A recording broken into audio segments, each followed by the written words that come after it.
afternoon, sir. Going to present an unusual case of coronary artery fistula successfully treated by transcatheter approach. Coronary artery fistulas are rare cardiac anomalies. These are sizable communication between an epicardial coronary artery. If it enters a chamber of the heart, it is called coronary cameral fistula, or if it enters a major blood vessel, it is called coronary arteriovenous fistula. Coming directly to case, 9-year-old boy, otherwise asymptomatic, on incidental detection of murmur by local pediatrician, he was suspected to have congenital heart disease. So he came for evaluation in our OPD. On examination, he was comfortable with normal anthropometry and vitals. Systemic examination was within normal limit except for a continuous murmur with diastolic accentuation was heard maximally on lower left sternal border. His chest X-ray and ECG were unremarkable. Echo was done which revealed dilated coronaries as we can see here. And RCA measured 4 mm and LCA measured 4.57 mm with significantly high Z-score value. On color Doppler analysis, we found a fistula arising from the LAD coursing across the lateral wall of the LV to drain into the RV apex. Rest of his echo was normal. So a provisional diagnosis was made, coronary cameral fistula from LAD to RV, but we couldn't find the reason of dilated RCA on echo. So for confirmation of diagnosis, CT pulmonary angiography was done, which revealed dilated coronaries.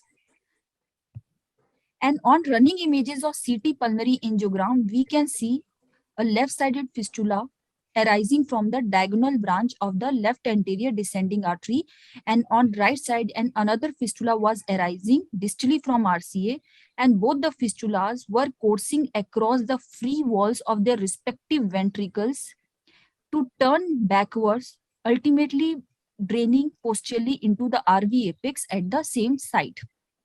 And on 3D reconstructed image, we can see the dilated fistulas arising from both the coronary system marked by white arrow. So patient was taken in the cath lab for diagnostic catheterization with plan of transcatheter occlusion if anatomically feasible. Selective left main coronary artery angiogram was done, which showed a large 4 mm coronary cameral fistula arising from the diagonal branch of the LAD to drain into the RV apex, which was occluded with 6 mm Amplatzer vascular plug 2, only after confirming its position on angiography. Check angiogram was done after releasing the device, which showed significant reduction in the fistula flow, and no ECG changes were noticed suggestive of myocardial ischemia. Selectively right coronary angiogram was done, which showed a dilated fistula arising distally from RCA draining into the same site where the another fistula was draining, and it was occluded in the same manner with 6 mm into 14 mm coil. After 10 minutes, check angiogram was done for both the fistulas, which showed absence of any residual flow with maintenance of normal perfusion to the significant coronaries, and no ST changes were noted on ECG. Patient was discharged the following day on dual antiplatelets to prevent a thrombosis in the proximal sac with counseling on lifelong healthy habits. And he had been doing well at 1 month follow-up with normal ECG and echo. Coming to discussion, historically, coronary angiography has been used for diagnosis of coronary fistulas with reported incidence of 0.08 to 0.3%. But with advent of novel cardiac imaging techniques, particularly echo and cardiac CT, there is increasing rate of detection of these fistulas. Most of them are small and patients are asymptomatic, but if untreated, hemodynamically significant ones cause clinical symptoms in 19% of the patients in less than 20 years of age group and in 63% of the older patients. Regarding distribution, most of the fistulas are solitary, arising from right coronary system in 50 to 60% of the cases and from left coronary system in 45 to 50% of the cases. And in only 3 to 5% of the cases, fistulas are reported to originate from both the coronary arteries.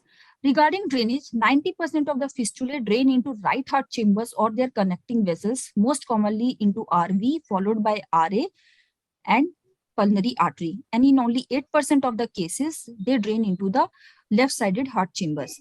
In our case, the fistulas were originating from both the coronary arteries and were draining into the RV apex at the same site. So indication for intervention in coronary fistula is hemodynamically significant shunt regardless of the symptoms, as some will increase in size and eventually produce symptoms, and also to prevent the development of fistulous-related complications like infective endocarditis, aneurysm formation, arrhythmia, premature atherosclerosis, and sudden death. Also, there is very low probability of spontaneous closure, and intervention is very safe and efficacious. Either surgical ligation or transcatheter closure is recommended, as both have comparable success rates, but percutaneous approach is recommended over surgery if anatomy of the fistula is favorable for transcatheter technique. So what is unique in our case? That it involved a combination of two separate coronary cameral fistulas from both the coronary systems draining into the same site at RV apex. And we stress upon the importance of using different multimodality imaging techniques for detailed anatomic delineation of the fistulas and to guide the selection of appropriate interventional technique. Thank you.